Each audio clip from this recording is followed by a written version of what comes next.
you recognize anything different?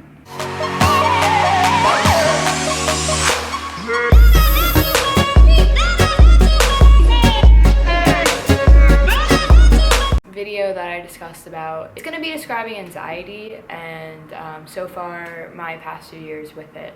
You guys know I'm really open, and that's like the one thing that I weirdly don't have an issue with. When I was sick in the ER 2 weeks ago after I broke this finger, insert pretty picture, I was discharged with anxiety and panic disorder.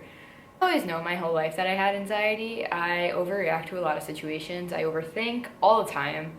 I'm not saying if you overthink that you have anxiety, but the way that I was processing certain information and certain aspects of my everyday life were not exactly the most normal or the most healthy. But I'm gonna say that the main thing that started my anxiety was 9/11. It really made me scared for a lot of years. I was scared about going on the subway for about 4 years. It's hard for me every day. I absolutely hate it.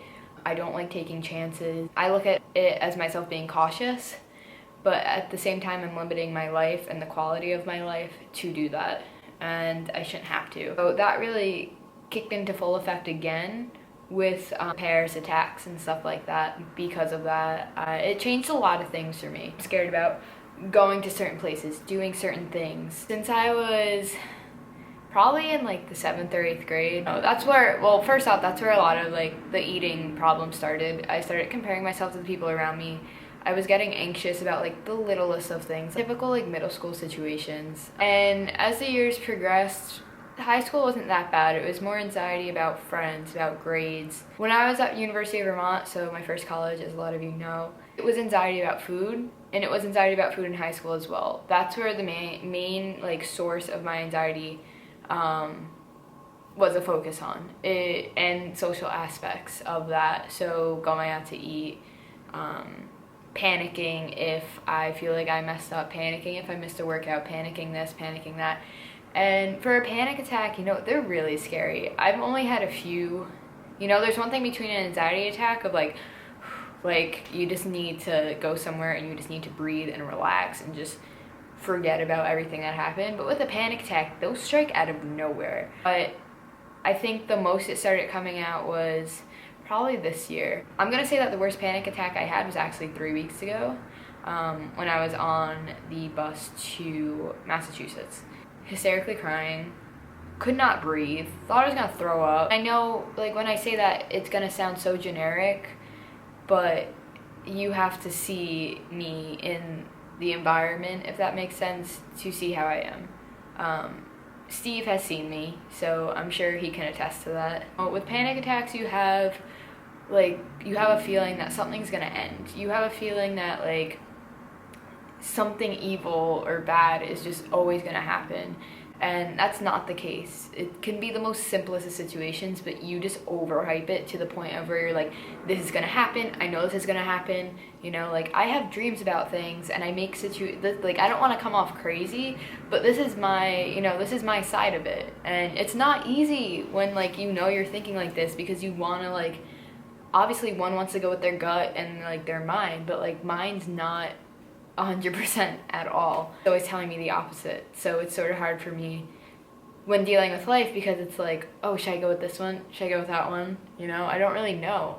And I really don't want to make this video long. I'm all for like taking certain events and stuff as like instances in your life, but I don't want to fall victim to this. I'm one of those people that I don't want to be seeing someone for issues. I don't want to be seeing someone or taking things to help me.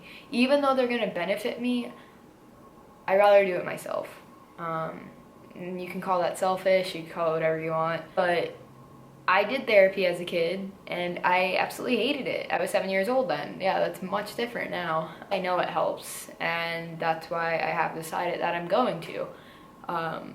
I think it's in my best interest now. I don't really have a choice, to be completely honest. If it's affected everything. It really affected school last year. My mom has to calm me down almost every day. It's hard, and I'm not gonna lie, I'm not gonna sit here and say like everything's okay, but I'm not gonna lie and tell you it's easy, because it's not. But luckily through that post, like, a lot of you reached out to me, and I really can't even thank you enough for like all the support on that post, and how a lot of you have also said that you guys have dealt with the same issues. I had many people DM me about it, and I've been talking to a few of them, and it's just like really amazing, and it's always helpful to have someone that understands it. But yeah, so I think in terms of helping with anxiety so far, it's more of a, you just gotta live the life. You just gotta live your life. Like, that's it. Something that like a lot of people deal with, some more serious than others, some with more drastic cases than others, but no matter what, you shouldn't be scared about anything. And this is why I like doing sit-down videos, because I have like my own like revelation of sorts in certain situations when I talk to you guys and I talk to the camera. But you just can't be scared, because like if you're living your life in fear about certain situations, or you're worrying about situations, you're letting it get to you. And you know, we're supposed to have fun in our life. Yeah, there are times to be serious, and there's times to like really like put the pedal to the metal, but why fall victim to something? So yeah, I don't know, that's my 2 cents. Probably didn't make sense at all. It was probably all over the place, but I just wanted to sort of spit it all out and just say how it's okay to not be okay. It's okay to know you have your moments, you know, to feel a certain way. But if you get worried, like I was getting worried about myself, and that's why I'm taking those steps to get help, to, you know, I'm almost 21. I don't want to, you know, live the rest of my life worrying about every single thing. I don't want to keep everything inside, which is the person that I am, and that's why this is so hard. I don't share things just because I don't want to get into it. But I think that's what is my issue. I keep all this in here, and I just let it build, and, you know, family, friends, social things. It's like all this crap that I don't need to keep in. That's my story. I don't know if I hit everything. If you guys want more videos about more serious topics, anything really, leave a comment down below. Anyway, I'm off to get a deep tissue massage. So with that said, I hope you guys have a wonderful day. Thank you all for the support. Remember to subscribe if you haven't already. Click that like button, it really helps me out. Drop a comment down below. Tell me what's your biggest fear? Let's do that. We'll do like a question at the end of every video. So what's your biggest fear? Leave a comment down below and we'll chat about it. Anyway guys, I love you all, and I'll see you in the next one.